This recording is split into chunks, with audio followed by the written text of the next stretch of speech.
Hello everybody, it's Dwayne here again. Just doing a really short video, kind of a follow-up, and also I'm going to take an approach of just an online diary, I guess. The feedback that I got, not so much of the support that I found astounding, which was a lot of support, was that people liked hearing what I was doing, and they like to see the response that the J-Dubs had. It's something maybe some of them couldn't do, and they want to ask the questions that I did, and that was more powerful to me than the support that people were giving me, was just how much I was actually helping others. So it made me feel really good, and I'm going to continue doing it because it's helping somebody and it's helping me, so why not, right? So I'm going to just do like an online diary. I don't know how long I'm going to do this for. I don't know, it's just, I'm just doing things right now to help me, myself. Whatever feels good, I do it. And so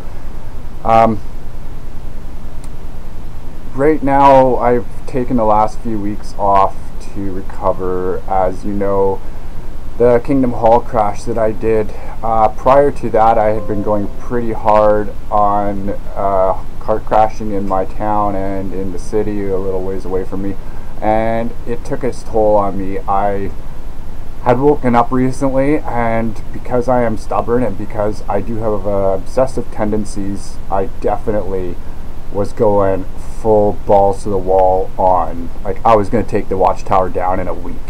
Give me a week, I was going to do it, and that is not the case, as I've now realized. So I did hit the wall after the hull crash. I came home, and after I posted it online, I literally went into like a 2-hour anxiety attack of remorse and confusion of the programming, the apostasy that I had done. What it was just accumulation of the guilt of the programming, and also running for weeks on adrenaline, just literally like hitting the cart every time I seen him. I drove by it twice a day for coffee at work. Small town, I knew where they were, and every time they were out, man, I hit them and I made a move. I was being I was being a bully, I guess, in a respectful manner, but I did want to make a move. That was my intent, and it happened. Hence, I did receive a phone call from the RCMP, which is the federal police here in Canada, and they gave me a pretty stern warning that I am treading the line of harassment. I asked them, well, they're putting themselves in a public place, how can it be? But long story short, I understand where they're coming from. Because I was hitting kind of the same people, the same cart in the same town, and just like day after day, just nailing them. I guess it's harassment. But that was a pretty big setback for me. It all happened at the same time, kind of, so I kind of hit the wall with my adrenaline and my obsessiveness of the cart and taking down the watchtower, and then the police phone call, and I just thought, well, there's nothing I can do. I might as well just give up. And it was just because I was tired and burnt out, and I needed time to heal. I needed time to process everything in my head, what I learned. And so I'm coming back around. I took some time off work. The anxiety attack was excruciatingly painful, physically, mentally. It is just rips you in half. It just shatters your psyche, really, I guess, is what's happened to me. And I'm building again, which is awesome, because I get to build a new Dwayne, and I don't have to be a tough son of a bitch that I tried to be for so many years, because I thought the world was devils and demons, right? That's when I left at 17, that was the impression I was under. So I grew up tough, and I hung out with the tough crowd, man, and out of the tough crowd, I was the toughest. So, because devils and demons, just it makes me laugh. But now, I realize I'm an empath, and this whole waking up and finding out who I really am and being awake, really mentally awake, I get to build myself, and I am an empath, and I accept that, and it makes me feel good to help others, and it makes me feel good to have emotions that I sometimes lose control of, and that's just me. And it feels good to be just me now. So so I get to build myself, so it's kind of cool. It's a silver lining, I guess, in all the mire. So yeah, just gonna keep doing this. I do have some plans in the works for some more activism in my town. I'm just kind of feeling things out and doing some research. I gotta do some research as far as, you know, laws for activism and harassment and all that stuff. So yeah, I'm not gonna give up. I was a little tired, and it was, you know, everybody knew it. I mean, I was getting comments from people in my group saying, you know, people seen it. I knew it was going on. I know myself, right? I know I get obsessive about things. That's just who I am. I research things until I'm a professional at it, and then I move on to the next thing. And that's just who I am. I'm fine with that. Some things it works, like I'm pretty knowledgeable about some things, and sometimes it works against me, like, you know, trying to take the Watchtower Society down in a week. Yeah, it wasn't gonna happen for me. So, you know, but I gave it all I had, and I buckled under it. So it was a learning lesson. I need some balance, as my girlfriend sat me down and discussed with me, as well as some other people, that balance is key, and I agree. So that's kind of my mission right now, is just to find a balance between my activism and how do I say, you know, I've gotten comments from people that are saying, you know, why even bother, right? Like, why just move on now that you know it's all BS? Move on, just you live your life and go past it. But as anybody that's an XJW knows, if you're a born in, especially, the Watchtower's in your blood. It will never leave. Yeah, I know for myself, it will never leave. It's been in me since for 39 years, and it's going to be with me till the day I die. And that's the result of the programming.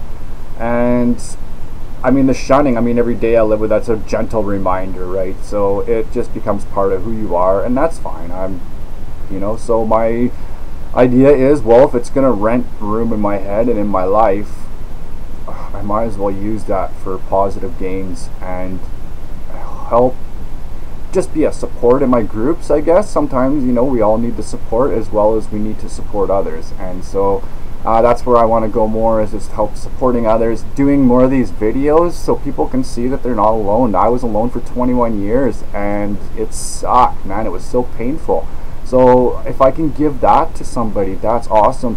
My cart crashes and stuff, I know a lot of people really found them really good and helped them. They said, you know, like, you're speaking for us. So I feel so honored and privileged that I can do that, and because I can do that, I'm going to continue doing that, because I think that is my duty, to help those, and to I would like to say try to wake up those in the society, in the organization, although I know that can be an oxymoron as well, because you cannot wake up unless you want to be woken up. So you can lead a horse to drink, right?